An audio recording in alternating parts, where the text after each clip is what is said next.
Boa tarde a todos, pessoal. Nós vamos iniciar agora mais uma aula da LACAR com a convidada, que é a doutora Clarissa Thiers. A doutora Clarissa vai dar uma aula para a gente a respeito de prevenção cardiovascular.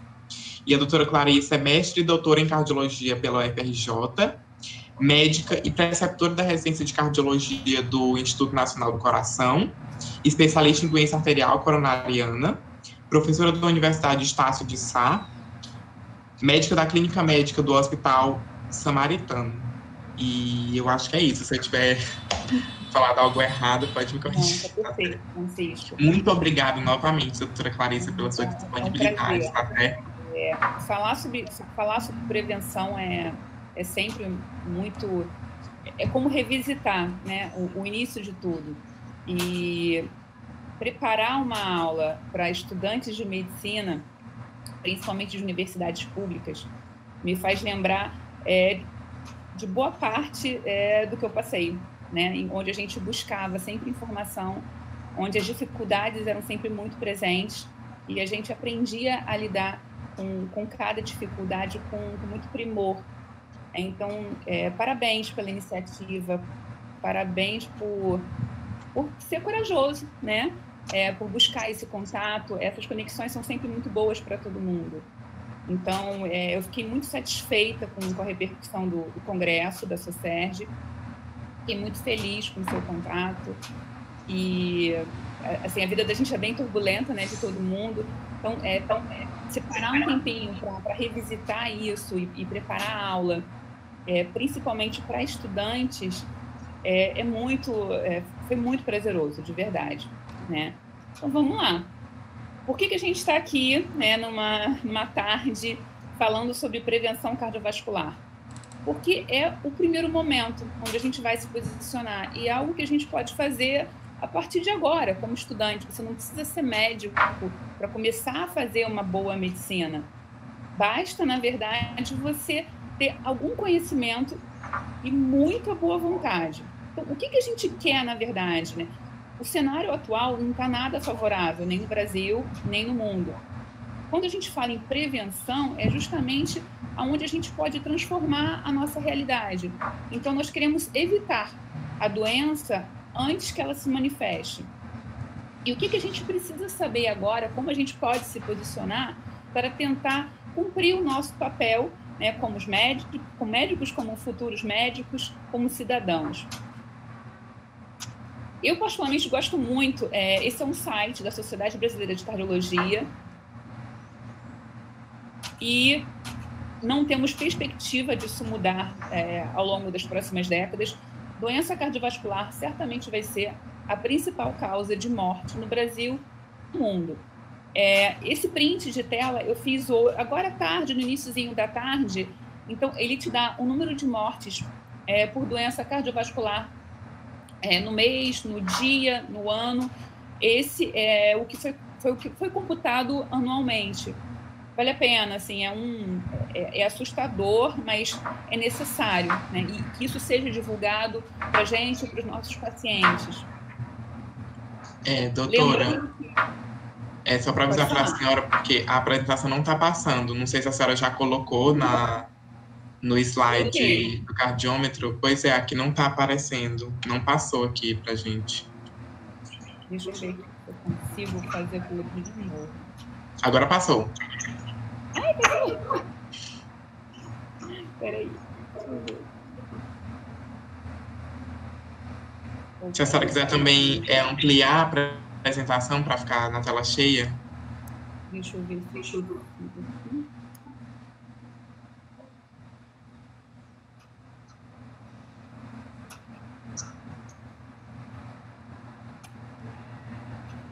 Conseguiu? Tá, sim, o cardiômetro já está aparecendo. Beleza. A terceira está indo para vocês? A terceira, estimar o risco cardiovascular? Ainda não. Ele está demorando, né? É como se fosse um upload.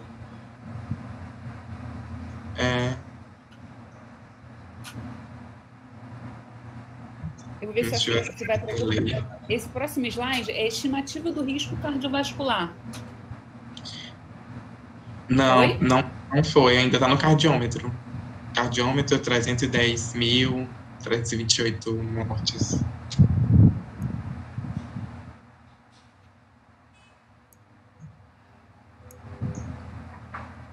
Engraçado.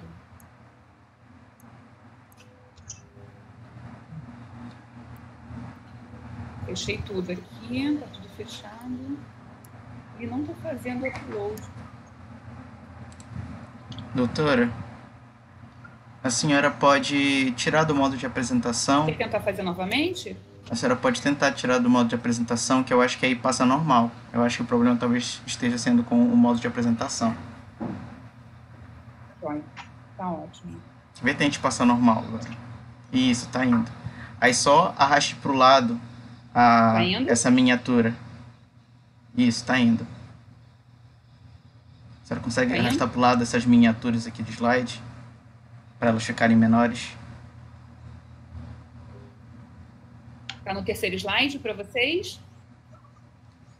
Tá sim. Tá sim. Ah, então tá ótimo.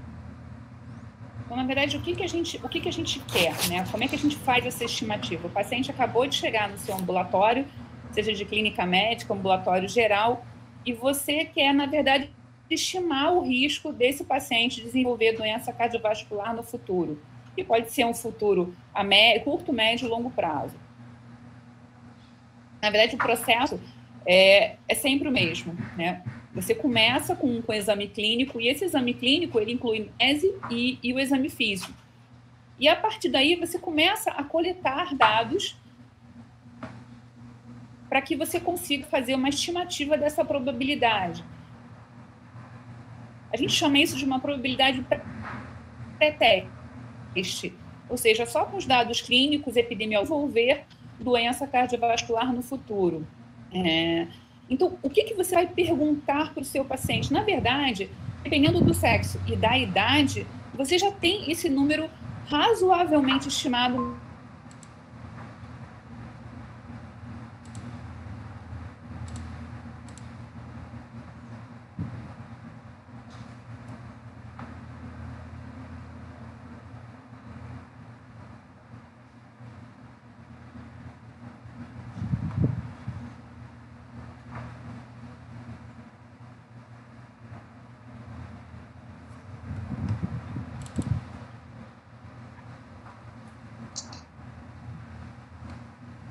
Doutora Clarissa?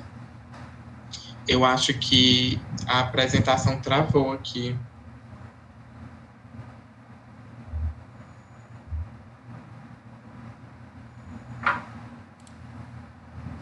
Só um instante, pessoal.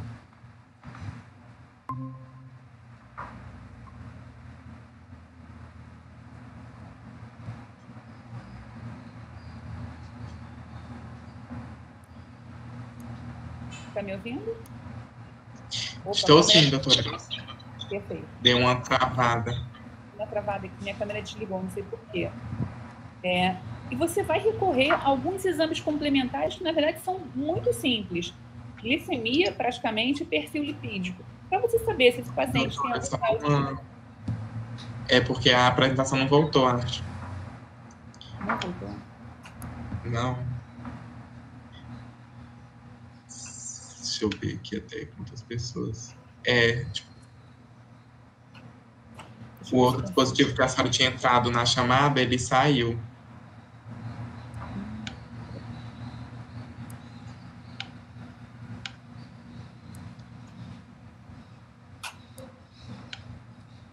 Acho que agora entrou. Oi? Agora voltou. Tecnologia. Aqui no slide 4. Tá ótimo. E essa estimativa, ela antigamente era feita quase que manualmente, né? Como nós fazíamos os scores de risco para doença coronariana aguda, por exemplo. E hoje em dia a gente tem várias ferramentas super disponíveis na internet, em aplicativos de celular. Então, a gente vai estimar esse risco de doença cardiovascular baseado em calculadoras. Nós temos algumas opções.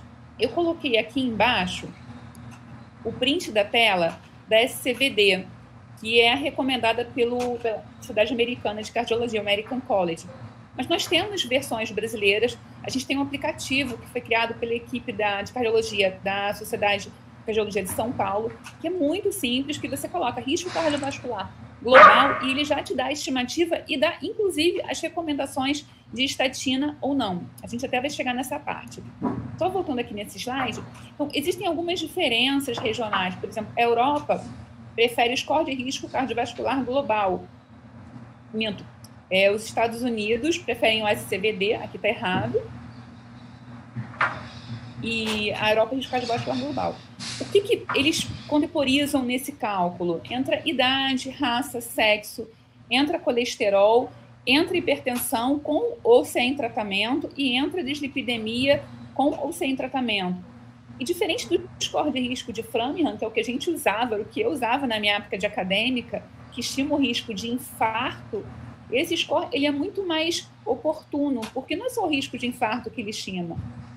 Ele estima o risco de morte e de AVC em 10 anos. E isso importa muito para a gente, te dá um panorama muito mais realístico. Então, essa é a calculadora que vocês acessam. Então, na verdade... perdão. Aqui embaixo eu coloquei os links para quem tiver interesse, enfim, curiosidade de fazer o seu teste. E ele praticamente categoriza em baixo risco, risco borderline, risco intermediário e alto risco. Os extremos são sempre mais fáceis de serem categorizados e de você definir conduta. A questão é justamente o risco intermediário para praticamente tudo na vida. Porque quando você tem um risco intermediário, aquilo ali é zona cinzenta. E muitas vezes você acaba precisando de outros testes para você refinar a sua estimativa de risco. Existem outros fatores que certamente são importantes, mas eles não entram no cálculo de risco. Eles não são contemplados quando você faz aquela regressão logística para dizer isso daqui é muito importante, diabetes, hipertensão, mas eles também são importantes e entram numa análise um pouco mais subjetiva. Por exemplo, se o paciente tem história familiar de doença cardiovascular precoce, e por precoce, entenda-se, né, pacientes de primeiro grau, homens com menos de 55, mulheres com menos de 60 anos, isso conta. Se esse paciente tem síndrome metabólica, isso também aumenta as chances de ter doença cardiovascular. Se o paciente tem doença renal crônica, estágio 3 e 4, doenças inflamatórias crônicas, lembrar que a aterosclerose é uma doença inflamatória crônica, e outras doenças inflamatórias que geram esse estado inflamatório crônico, inclusive HIV, essas doenças, elas de fato aumentam a chance de você ter aterosclerose muito mais precoce. A gente sabe, por exemplo, que o paciente que tem HIV, com ou sem tratamento antirretroviral, ele tem doença cardiovascular geralmente 10 anos antes do que ele teria se não tivesse HIV. Radioterapia também acelera a doença cardiovascular. Crianças que foram submetidas a tratamento quimioterápico na infância, por linfoma, por exemplo, por leucemia, essas crianças, na fase adulta, elas terão que ter uma vigilância muito maior, porque elas têm a chance de desenvolverem doença cardiovascular mais precoce. A gente nem sempre pergunta, né, como é que foi a gestação da nossa paciente, mas a gestação é como se fosse um teste de esforço. Se a paciente desenvolve hipertensão, pré-eclâmpsia ou eclâmpsia durante a gestação, essa paciente também é de maior risco para desenvolver não só hipertensão após a gestação, mas acidente vascular cerebral, insuficiência cardíaca com fraturção normal. E existem outros comemorativos laboratoriais que também são indícios de que tem um risco aumentado, aumento da PCR, e lembrar que a PCR é um marcador de inflamação, mas ela não é só um marcador, ela tem uma ação promotora também, a lipoproteína A e a ApoB. A gente não tem mudanças de conduta conforme o aumento da PCR ou lipoproteína A, elas são marcadores, né? E não há nada que possa ser feito a princípio para reduzir essa dosagem. Então, quando a gente começa a estimar melhor esse risco, a hipertensão é o nosso carro-chefe, é o principal fator de risco para a doença cardiovascular, junto com diabetes. E nós vamos definir, categorizar esses níveis em 4. Então, nós temos uma pressão normal, 12/8, uma PA considerada elevada. Vejam que isso mudou recentemente. Nós baixamos esse limiar justamente quando começou-se a ver que quando você baixava o limiar fazia diferença.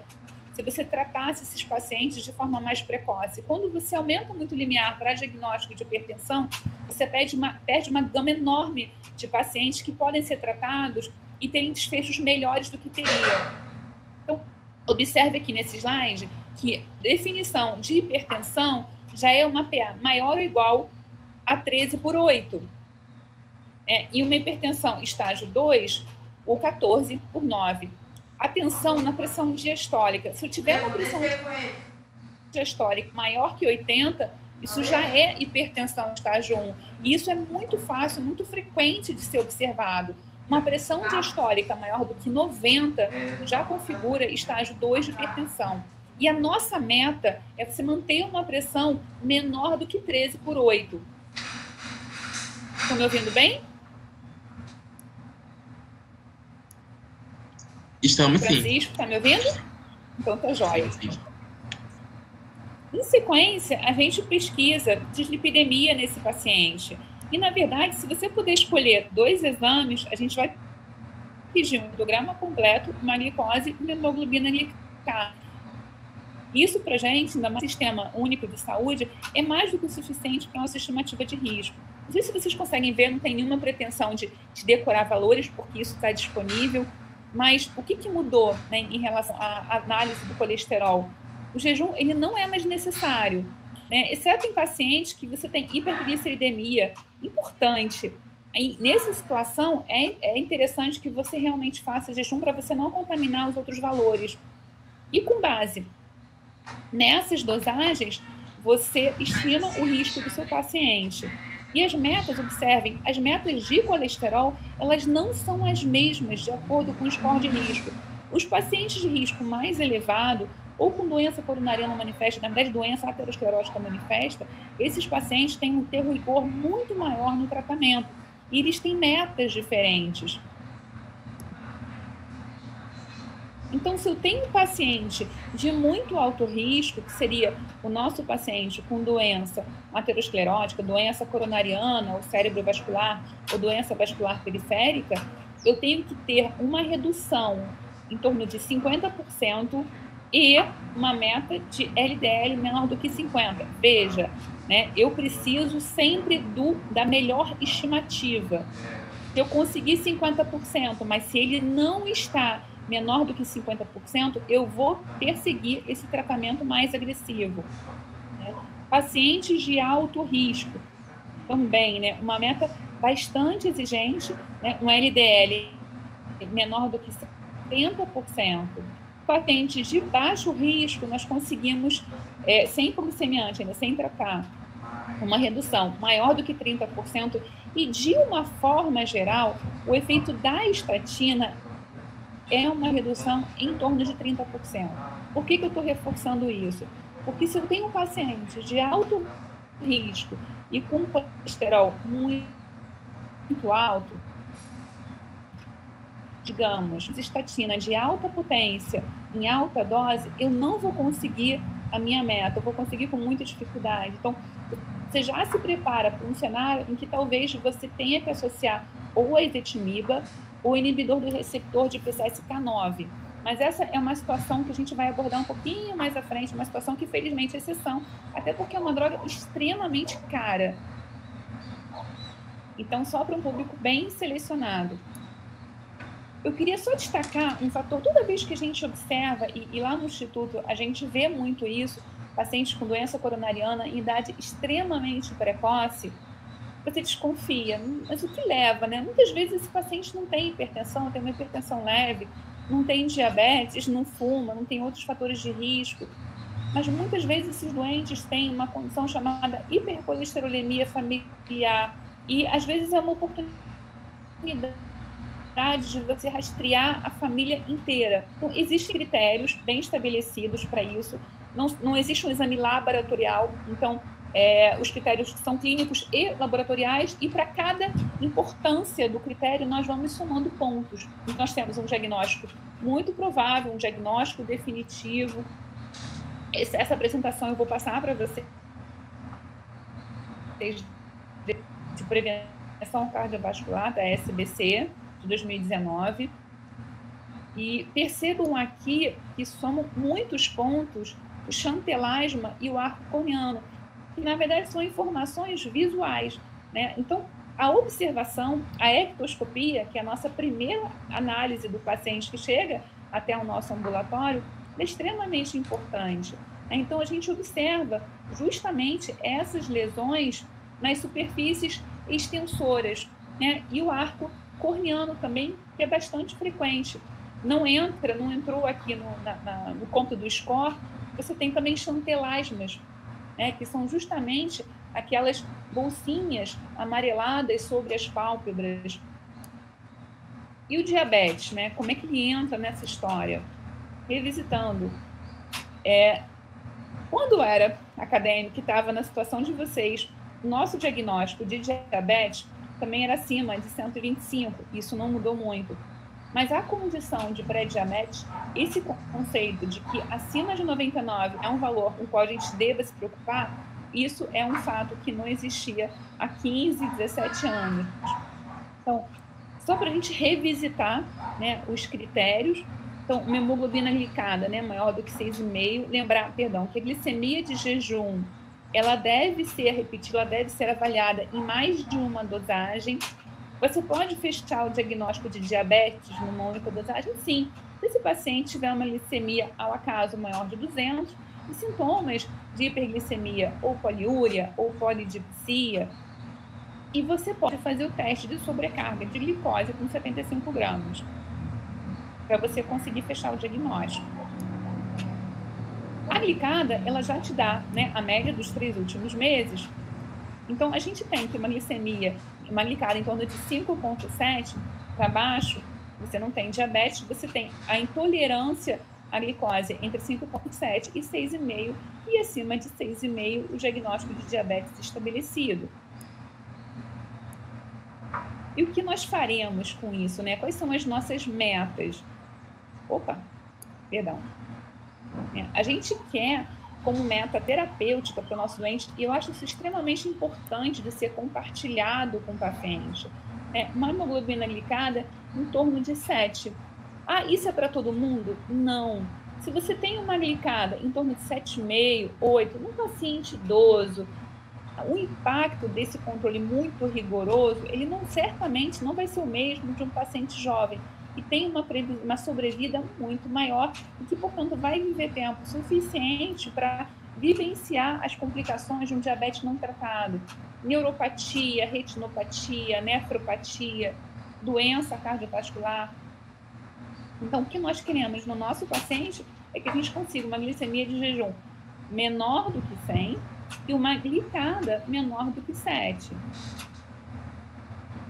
Essa é uma questão que até foi tema de uma sessão clínica bem recente lá no hospital. A primeira linha, até que se prove o contrário, ainda é a metformina. Quando a gente fala em doença cardiovascular associada, nós temos 2 classes de drogas, uma especificamente que tem se mostrado extremamente promissora, né, que são os inibidores da SGLT2, inclusive em pacientes que não têm diabetes. São drogas que, nos pacientes de maior risco, com insuficiência cardíaca, reduziram mortalidade de uma forma muito expressiva. Reduziram em sintomas de insuficiência cardíaca numa fase muito inicial. Com 3 meses, nós já começamos a ver benefício em termos de redução de internação. Então, talvez, se a gente se encontrar daqui a alguns anos, em alguns cenários específicos, é bastante provável que a metformina, para alguns pacientes de maior risco, ela não seja mais a primeira droga. Temos efeitos colaterais? Sim, temos. Temos um problema, são drogas extremamente caras ainda, né, com valores que podem custar em torno de 100 e poucos reais, 130, 200 e poucos reais. O que, para a grande maioria da população, é algo praticamente inviável.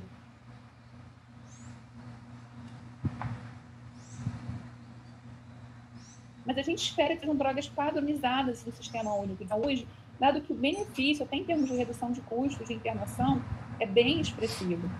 E como é que elas atuam?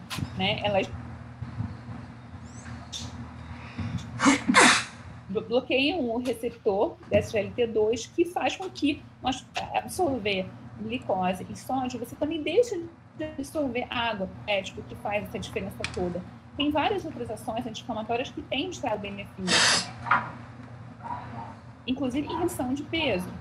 Digamos, se o nosso paciente não tem diabetes, mas ele tem uma intolerância à glicose, esse paciente é de risco? Sim.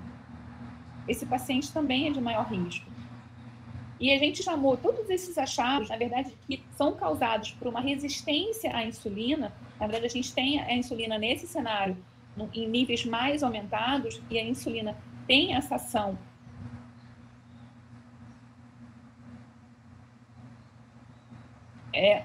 acontece também no coração. Ela promove várias alterações. Doutora Clarissa, com licença, é que a apresentação caiu novamente. Extremamente danoso.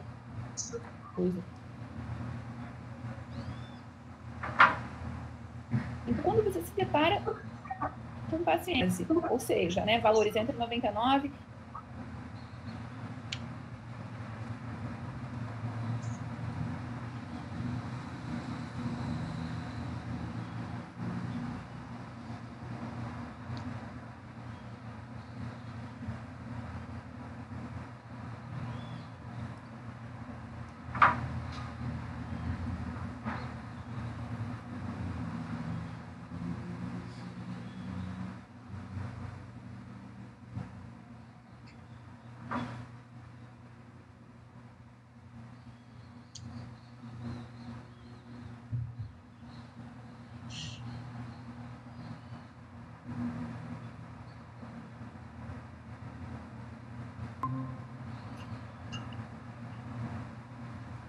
desconectou.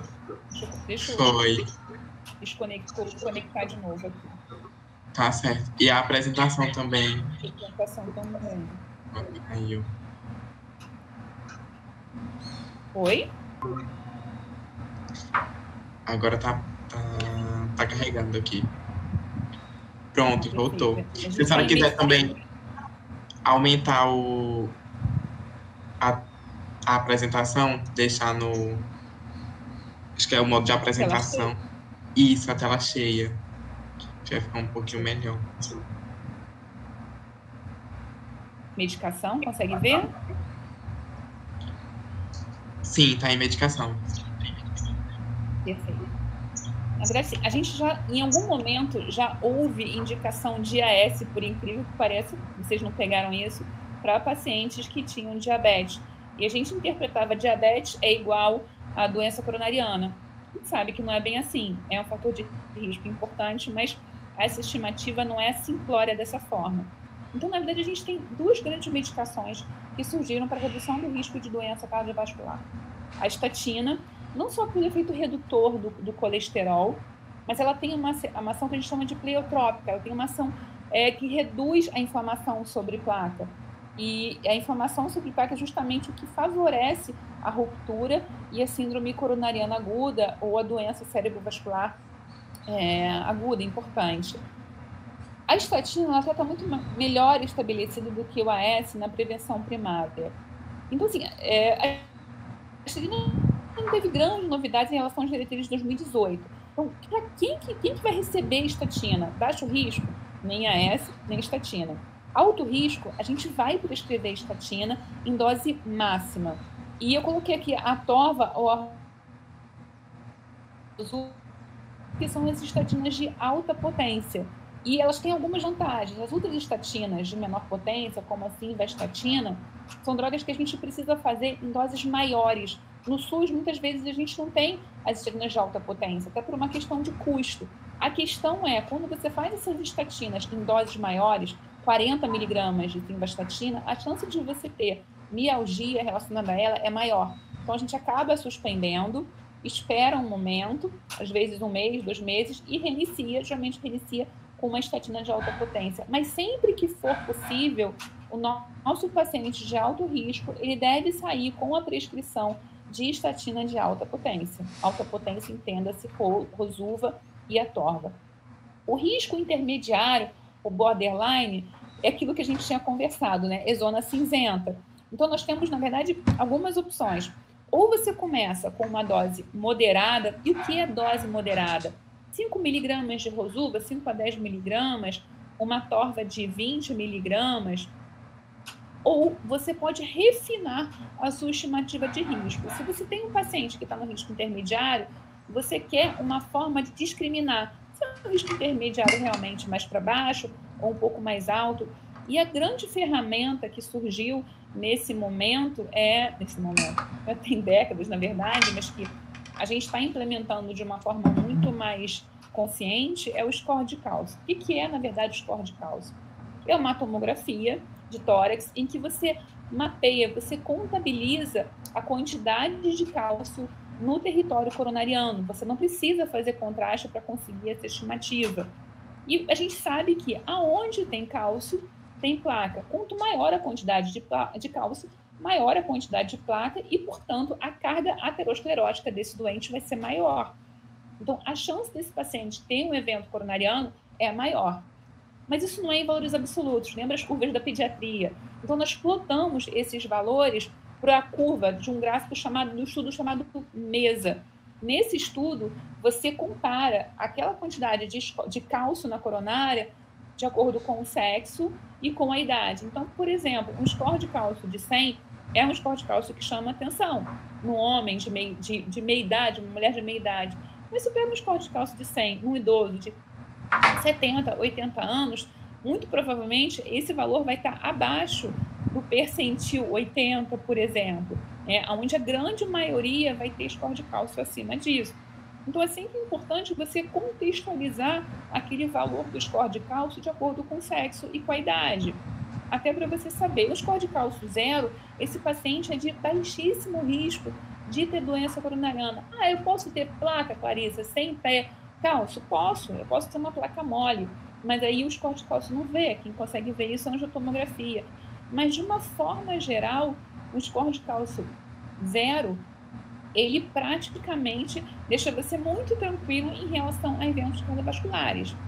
O AS, ele ficou praticamente restrito aos pacientes de muito alto risco. E ainda assim, nesses pacientes, veja bem, esse paciente não tem doença coronariana estabelecida, não está claro, ele é um paciente de maior risco. Então, assim, de uma forma geral, só para os pacientes de alto risco borderline intermediário, ele não vai ter tanto benefício. E tem que colocar na conta também que essa é uma medicação que, dependendo da população, ela aumenta de forma expressiva a chance de sangramento. Além do que eu tinha comentado sobre o score de cálcio, a gente tem outros fatores que jogam a sua estimativa para cima ou para baixo, que são a história de doença familiar, a história familiar de doença coronariana precoce, a síndrome metabólica, a insuficiência renal crônica. A gente sabe que ela está relacionada a um estado inflamatório crônico também. E quando você vai colocar na balança, é importante também falar sobre risco de sangramento, né? E o que faz com que você não tente fazer AS profilático, doença péptica, situações extremamente óbvias, né? Trombocitopenia, coagulopatia, doença renal crônica, pacientes que anticoagulam, você aumenta sobremaneira o risco de sangramento e uso frequente de anti-inflamatório não esteroidal. O que eu queria aproveitar e conversar com vocês é a diferença entre doença coronariana obstrutiva e doença coronariana. Os testes funcionais, teste de esforço, cintilografia, ressonância magnética de esforço, eles mostram para a gente isquemia causada por doença coronariana obstrutiva. Mas existe a possibilidade de você ter doença coronariana no primeiro momento que não obstrui, que, portanto, não dá dor, não dá sintomas e não é positiva nas provas funcionais. Nesse cenário, e quando a gente descobre uma angiotomografia de coronária, por exemplo, mostraria placa, um Doppler, que eu não tinha comentado, um Doppler de carótida, a análise do espessamento médio intimal acima de 0,9 é um fator de risco, ele já indica placa em carótida. Então, de uma forma geral, se a gente tem placa em carótida, é bastante provável que a gente tenha placa em outros sítios, seja cerebral, seja coronariano. Então, quando a gente tem evidências de que existe aterosclerose, esse paciente vai se beneficiar do uso de aspirina, do AS infantil. Mas não é só isso.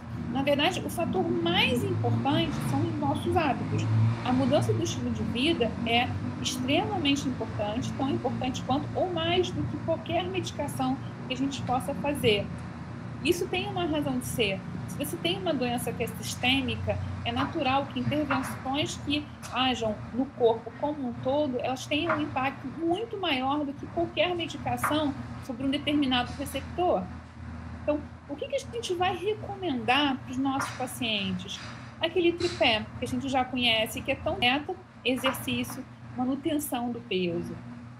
E isso não muda em relação às diretrizes anteriores. Quando a gente fala de dieta, a gente fala principalmente, a dieta que mais teve benefício é a dieta do Mediterrâneo. E o estudo foi tão significativo que ele teve que ser interrompido antes do término. E quando você começava a implementar uma dieta que reduzia carne vermelha, reduzia fritura, introduzia óleos vegetais, nozes, carne de peixe, esses pacientes começaram a ter muito menos desfecho do que os pacientes que não tinham essa dieta. Então, se tornou antiético você continuar o estudo, já que você teve um benefício significativo já numa fase muito precoce. Então, exercícios físicos regulares, mas quanto?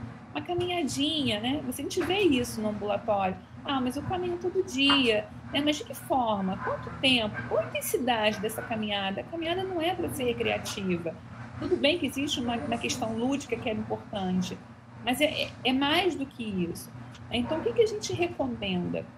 Pelo menos 150 minutos por semana, em intensidade moderada, 3 ou 4 vezes por semana. Ou mais do que 75 minutos por semana, mas aí a intensidade realmente tem que ser maior do que 6 metros, por exemplo. Interrupção do tabagismo é extremamente importante. E a terapia antitabágica não é só o nosso adesivo de nicotina, não é só a nossa bupropiona para poder reduzir essa ansiedade pelo cigarro, né? Existem várias questões comportamentais que precisam ser feitas e que aumentam a adesão ao tratamento. O que a gente recomenda é que, para manter também o peso normal, mas que pelo menos você reduza em torno de 5 a 10%. Muitas vezes, essa redução de 5 a 10% já é mais que o suficiente para você reduzir em torno de 10 milímetros de mercúrio a pressão arterial sistólica. Tá? Podem me enviar suas dúvidas, comentários, sugestões.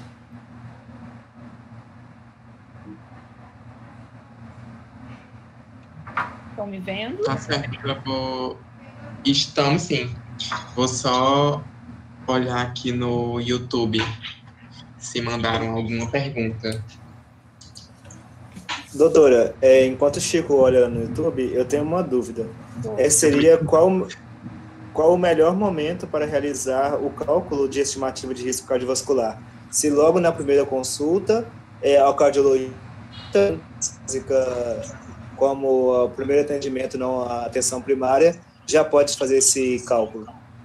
Já, Rafael. Na primeira consulta, na verdade, assim, toda consulta a gente interpreta como uma grande oportunidade, né, de você cumprir o seu papel. Então, sempre, né, eu particularmente gosto muito de fazer esses cálculos na frente do paciente, porque esse risco fica mais palpável, né? Se você diz para o seu paciente que ele tem um risco em 10 anos acima de 10%, ou seja, né, eu tenho 100 pacientes iguais ao senhor, né? De 100 pacientes, 10 terão ou infarto, ou morte, ou AVC em 10 anos. Eu acho que tornar esse risco palpável é muito terapêutico, né?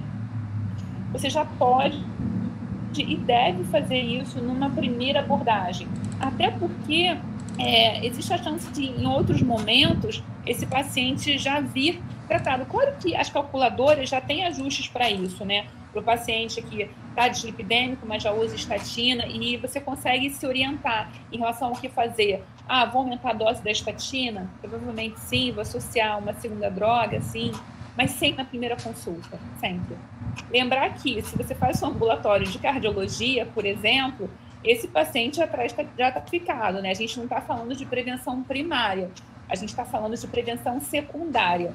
Então, esse paciente que a gente vai calcular a primeira vez, geralmente é o paciente do ambulatório de clínica médica. ou do ambulatório de hipertensão, mas não é o paciente que já tem doença cardiovascular estabelecida. Certo, obrigado. Doutora, eu também queria fazer uma pergunta. A respeito de exercício, de prescrição de exercício. Eu queria saber, basicamente, como que a senhora faz uma prescrição de exercício, né, de mudança de hábito de vida efetiva para esses pacientes, sem beirar um pouco, às vezes, ao senso comum, né? Porque é senso comum a gente saber que exercício é bom para doenças cardiovasculares, que é bom para... Eu sou um pouco suspeita, porque eu acredito muito, acho que a prova, né, de que exercício físico modifica muito a vida da gente, e alguns médicos até prescrevem, mas eu te confesso que eu não me sinto à vontade para prescrever exercício. O que normalmente eu faço? Pacientes que são de maior risco, e isso é uma rotina, a gente faz o teste de esforço cardiopulmonar para você definir, de fato, a capacidade desse paciente. E no teste de esforço cardiopulmonar, a gente pede para calcular a frequência de treinamento. A gente pode fazer isso através de várias fórmulas? Pode, né? Mas é muito mais fidedigno o cálculo quando ele é tirado do teste de esforço cardiopulmonar. Com base nesse teste, a gente prescreve o exercício, geralmente com o médico do esporte e sob a supervisão, tanto de fisioterapia quanto de um profissional de educação física. Então, o que eu faço? Né? No serviço público, a gente tem essa estrutura que é mais complexa, a gente tem reabilitação cardíaca no hospital, então esse fluxo é mais fácil. No consultório privado, eu faço o teste de esforço cardiopulmonar e a gente direciona para profissionais específicos de educação física para orientar esse exercício, mantendo aquela frequência de treinamento. A gente quer, né, com exercício. Eu quero só condicionamento físico. A gente ouve muito, né, velhinho. Ah, mas eu vou para hidroginástica. Desculpa, exercício de velhinho não é hidroginástica. A gente perde massa óssea e massa muscular, principalmente depois dos 40 anos. Então, exercício para idoso é musculação, é ir para academia, sim, é pegar peso, sim, é corrigir postura. Então, não é só a caminhadinha. E eu acho que quando a gente tem a supervisão de profissionais qualificados, esse resultado é infinitamente melhor. E o que é curioso é que a obesidade não é só fator de risco para a nossa área, né, para a doença cardiovascular, mas a obesidade é fator de risco para tudo. A obesidade é fator de risco para câncer. A gente teve ano passado o sangue do paciente que fazia atividade física, reconectou. Acho que reconectou. E esses pacientes que faziam atividade física regular, eles tinham uma resposta muito melhor à quimioterapia. Então, é importante que a gente prepare, tanto antes quanto durante e depois da quimioterapia. E lembrar que, muitas vezes, a reabilitação cardíaca, ela tira pacientes de fila de transplante. Né? Ela não é a tábua de salvação, como muita gente pensa. Ah, esse paciente não pode revascularizar, esse paciente não vai poder botar o ressincronizador ou então fazer um tratamento. Então, as pessoas, às vezes, mandam para a reabilitação numa fase muito avançada, né? Ah, não tem nada para fazer, manda para a reabilitação. Eu mesma já ouvi muito esse discurso. Quando, na verdade, a reabilitação, num cenário ideal, ela tem que ser muito no início, né? O cenário ideal é que fez uma cirurgia cardíaca, ele já comece a fazer o ciclo ergômetro no CTI, que ele já comece a reabilitação no ambiente intra-hospitalar. Só que, infelizmente, a gente não tem mãos para isso, né? A gente não tem como abraçar, mas o ideal é que isso fosse uma realidade para todos. Então, quanto antes a gente implementar isso, melhor. A gente tem vários estudos com resultados muito curiosos que falam o seguinte: é melhor um paciente ser infartado e ter boa classe funcional do que um paciente não ter tido evento coronariano e não ter boa classe. A classe funcional é fundamental. Talvez seja o fator prognóstico clínico que melhor diz para a gente como que esse doente vai evoluir.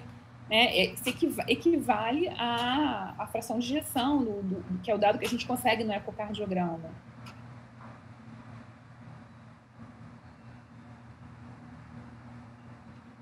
Opa, acho que eu não estou te ouvindo, Francisco. Acho que o teu áudio está desligado. Tava mesmo. Muito obrigado, doutora. Deixa eu só verificar aqui se não tem nenhuma pergunta. Eu acho que não. Rafa, alguém mandou alguma pergunta? Não, Chico. Só essas mesmo. Doutora, pois, então acho que a gente pode já finalizar por aqui, mas eu queria novamente agradecer imensamente a sua disponibilidade, tá? E seu cuidado em apresentar isso pra gente, tá? Muito obrigado mesmo. O pessoal elogiou, tá no YouTube. Agradecemos. Foi um prazer, Francisco. Olha, um prazer enorme, tá? Tudo de bom para vocês, muito sucesso. A gente se encontra no próximo congresso. Pode deixar. Obrigado.